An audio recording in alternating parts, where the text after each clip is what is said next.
On a night in 1972, under the red light simulating flames, the Château de Ferrières transformed into the stage for one of the most enigmatic and extravagant parties of the 20th century.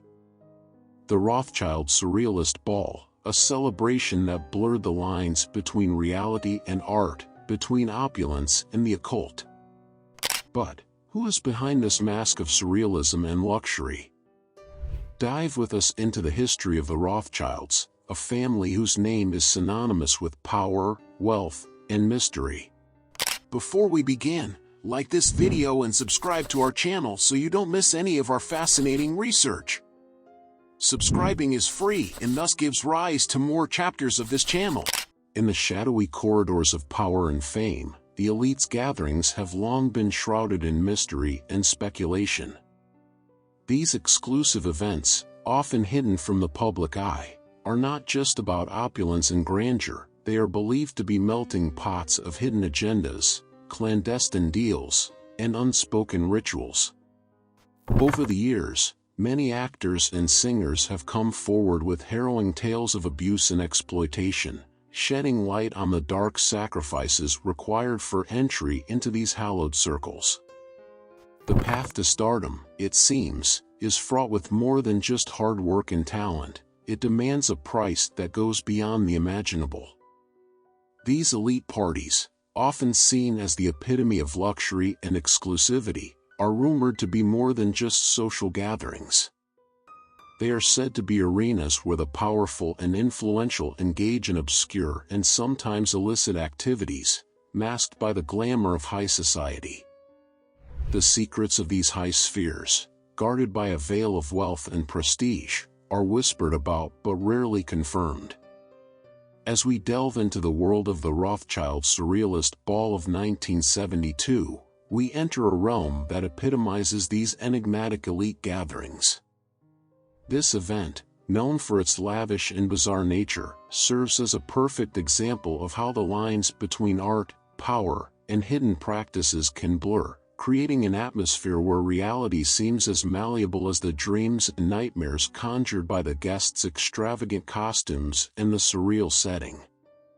This story is not just about a party, it's a glimpse into a world where the elite play by different rules, and where the cost of admission might be more than just a fancy outfit or a well-connected pedigree. From their humble beginnings in the Jewish ghetto of Frankfurt in the 18th century, the Rothschild family rose to become one of the world's most influential banking dynasties.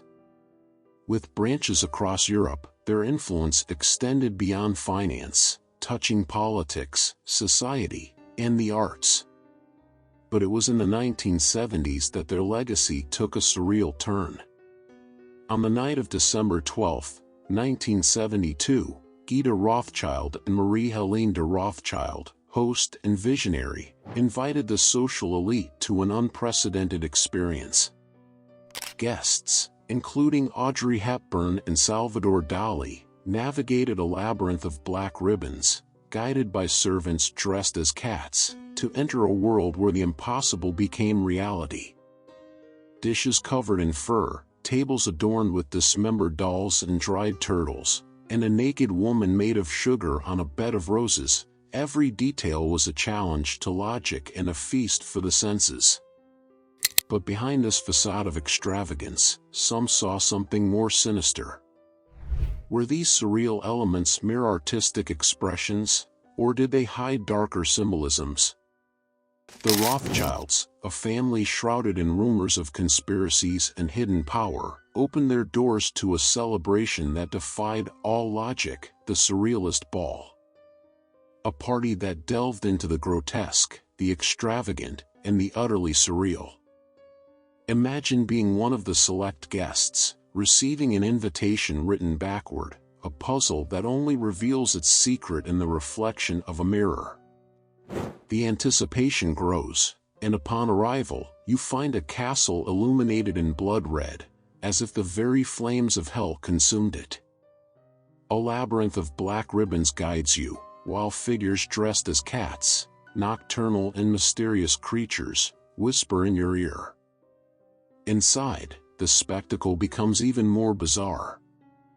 The guests, a mix of the global elite, from Audrey Hepburn to Salvador Dalí, Baron Alexis de Ride, a banker known for his exquisite taste and is one of Paris's most prominent high society hosts, Hélène Roches, a French businesswoman known for her work in the fashion and perfume company Roches, were masks and costumes that defy description.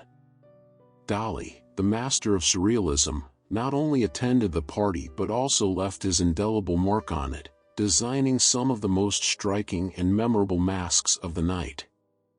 But this is just the beginning of the madness.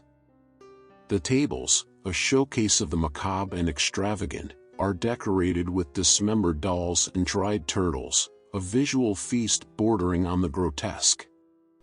The dishes, covered in fur, hold red plastic lips instead of napkins, and the bread is an unnatural grain. But the art at the Rothschild Surrealist Ball didn't stop at the masks. The centerpieces were a collection of grotesque and fascinating creations. Imagine tables adorned with dismembered dolls, their heads and limbs arranged macabrely, evoking scenes from a distorted fairy tale. Alongside them, dried turtles, a grim reminder of death amidst the celebration of life. Every detail of the party was a work of art in itself, designed to surprise, disconcert, and in some cases, horrify. From the fur-covered dishes to the red plastic lips serving as napkins, everything at the party defied reality and logic. The green bread, the names of the dishes referencing sadness and lucidity, all contributed to an experience that was both a visual feast and a challenge to the psyche. But the climax of the night comes with dessert, a naked woman made entirely of sugar, lying on a bed of roses. The guests, in an act bordering on the barbaric, tear her apart to savor her sweetness, a symbolic act that some interpret as a hidden ritual of power. The Rothschilds, always at the center of conspiracy theories, fueled these speculations with their silence and enigmatic smile. The music, the dances, the laughter, all were part of a carefully orchestrated spectacle. But was there something more, something that only a few chosen could understand? The party became a labyrinth of hidden meanings. At the end of the night, when the last guests withdrew and the lights of the Château de Ferrières dimmed, there was a feeling of having participated in something unique, something unforgettable. But there was also unease, the unanswered question: what secrets were hidden behind the masks of the Surrealist Ball? The Rothschilds' party in 1972 ended, but it left behind a trail of questions and suspicions. The details of the night, from the decapitated dolls to the sugar figure of a woman consumed by the guests, and the fur-covered dishes, suggest something more than mere extravagance. These elements, disturbing and enigmatic, could be interpreted as symbols of practices and rituals of secret elites. The presence of influential and powerful figures at an event so laden with symbolism only fuels theories about what the Rothschilds might really be representing or celebrating. Some see it as a mere celebration of art and creativity, while others look for deeper, darker meanings. What is indisputable is that, on that night, the Rothschilds did not just organize a party, they created a moment in history, between power and art, between the visible and the hidden. Don't forget to subscribe and turn on notifications so you don't miss any of our upcoming journeys through knowledge and mystery. If you liked the video, give it a like and share it with your friends.